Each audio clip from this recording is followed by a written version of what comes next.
Candidates were hoping Iowans would brave the cold to caucus last night. And more than 100,000 did.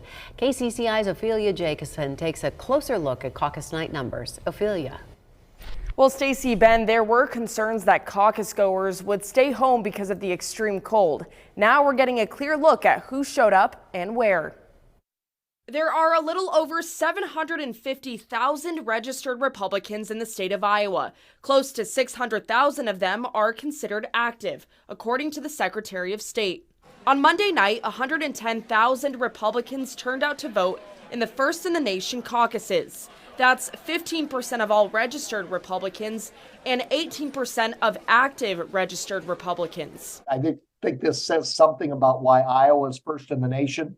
I think we showed the rest of the country, actually in many ways the world, that people care. Republican Party of Iowa Chairman Jeff Kaufman says he's happy with turnout, even though it was the lowest in more than a decade.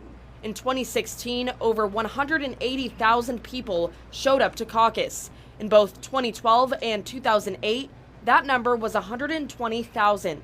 Kaufman argues two factors contributed to last night's turnout. I didn't know what to expect last night, to be honest with you, because, we had one of our candidates that was, ahead in the polls consistently.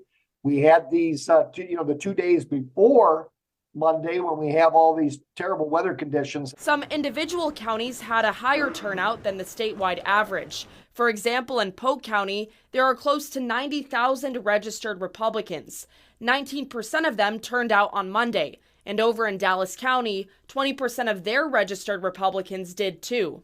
Kelly Koch, the chair of Dallas County GOP, says she was shocked by the numbers. We knew we'd have a crowd, but it was a big turnout. We were happy about that. I was very happy. Koch also says they had a lot of people who flipped their party affiliation to be a Republican Monday night. We got all the voter registration. It's literally about a foot thick. I'm not exaggerating. And those new Republicans who registered at last night's caucuses are not included in the total number of Republicans in the state yet. That's because the data we have is from January 2nd. Party leaders say it will take some time before we have an actual count of how many new Republicans registered Monday night. Stacey?